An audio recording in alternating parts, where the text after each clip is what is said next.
go. Ito po ang ating napakagandang looping squeeze 3. Latest version po ito. Magnetic na po yung kanyang belt lock with bag. Okay. Already wash and ready to use.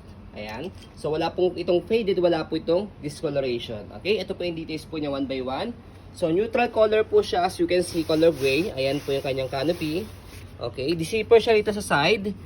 Okay. Dahil kay canopy, kay looping squeeze 3, ayan, natatanggal po itong canopy niya. Okay, so pwede siyang palitan as tawag po dun color pack. Para kung sakali po kung ang baby po ninyo soon is baby girl po, pwede nyo po siyang bilan po ng color pink. Pero as neutral color po siya, so even unisex color po, pwede po siya. Ayan, okay. So ang color pack na tinatawag, pwede po yun. Pag binili po nyo po siya, ito po, canopy, ito pong harness po niya, and then ito pong pad po niya. Okay? So ito po siya kapag nakaupo. Ayan. Adjust muna natin tong leg rest niya. Ayan. Ganyan po siya kapag nakaupo. Okay? And then, yung kanyang belt lock. Okay? Magnetic po siya. Ayan. Kompleto po sa harness, pad. Okay? Wala po yung putol, wala pong damage. Stroller pad. Press nyo po dito kapag ilalagay nyo si baby. Ayan. Nahihiga po ito, good for newborn. Hanggang 3 years old. It depends pa rin po sa laki timbang ni baby po ninyo kung kakayanin po siya ng 4 to 5 years old. Okay, adjustable po yung kanyang leg rest. Ayan. And then kapag nakahiga po siya, ina-adjust po siya dito sa likod. Ayan. So ganyan po siya kapag nakahiga. Ayan. So lagay po namin yung baby po namin, 3 years old. Wait lang baby ha. Oh, so adjust muna natin siya sa sitting position. Ayan. Okay?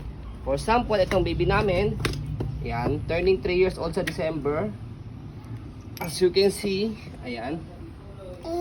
Init. Sakto po sa kanya. Actually, medyo maliit pa po. As you can see, ito yung kanyang footrest. Hindi pa po sa yung paa po niya. Ayan, Sit down ka na. Sit down ka. Sit down. Ayos. Sit down ka ito. Maabot mo siya. Okay. And then yung gulong niya, as you can see, maganda pa yung gulong po niya.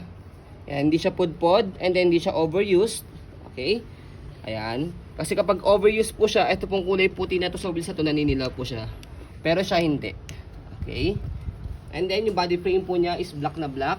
Ayan. Walang scratches. Yes. Hindi na nagdidila. Hindi siya naninilaw, wala siyang mga kalawang dito. Okay. Kaya all goods condition siya. Pwede po ito sa masiselan po. Ayan. Sa likod, yan po yung gulong niya. Okay na okay din po yung gulong niya sa likod. Even yung stopper niya, ayan, color green naka-go, color red naka-stop. Okay? Basket niya, maximum 15 kg. Ayan, wala siyang issue. So dito siya ina-adjust kapag gusto niyo po siyang semi-recline kalahati. Fully recline dito sa pinakasagad niya. Press niyo lang po ito. Ayan, okay? So sa likod niya, meron siyang pocket dito. Ayan. Okay? So next natin, ayan, angat natin to. Sige, mamaya na. Nakaiga pa yung baby namin. So, ayan. Yung kabilang side, left side body frame.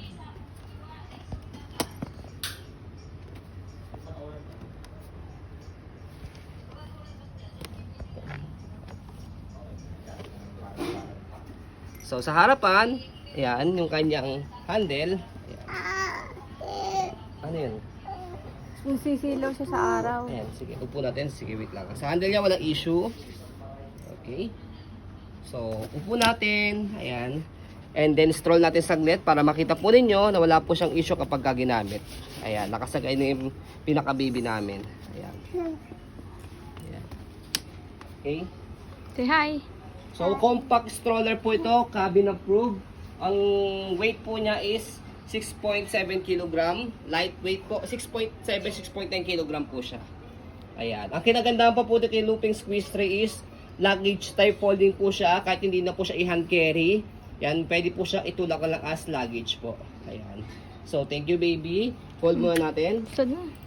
Ayan. Upo muna dito. Yan, watch mo muna si daddy sa si mommy. So, kapag finold po siya, fold natin yung kanyang canopy, kailangan nakaupo. And then next, sa handle, slide and press. Kasi kapag hindi nyo ni-slide to, nakalak siya. Slide, press, pull down, and then front handle. Okay, after that, compress po ninyo. Meron siyang lock dito sa gilid. So again, pwede siyang hand carry. And then, ang kinaganapan po sa kanya, angat nyo lang po ito. Yan, angat nyo rin to. Para pwede po siyang luggage type. Yan, sige. Ayaw nyo magpaangat. Wait lang. Itong handle. Itong handle. Yan. Ito lang iaangat mo. Ito nga, ito nga. Doon ko start sa ilalim. So, wait lang. Talagang pinapahiya niya ako.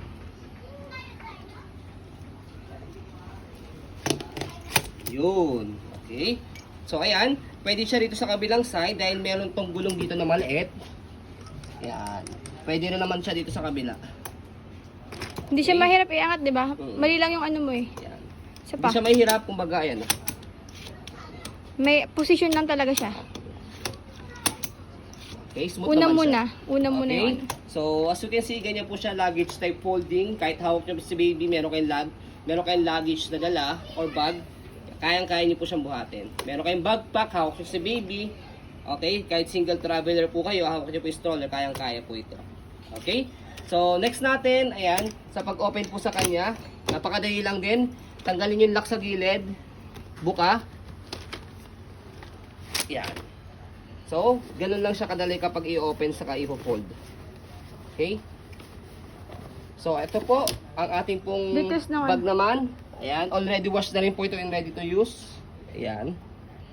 So, kung sakaling nga nadudumihan lang po kayo, pwede nyo po siyang i-rewash. Pero winash na po namin ito ng maayos. Ayan. Okay? So, ayan po, as you can see, very details po kami sa pong pag-video kasi ang aming shop policy. No refund, no exchange, what you see is what you get. So, yun po, maraming salamat. Have a nice day and God bless po.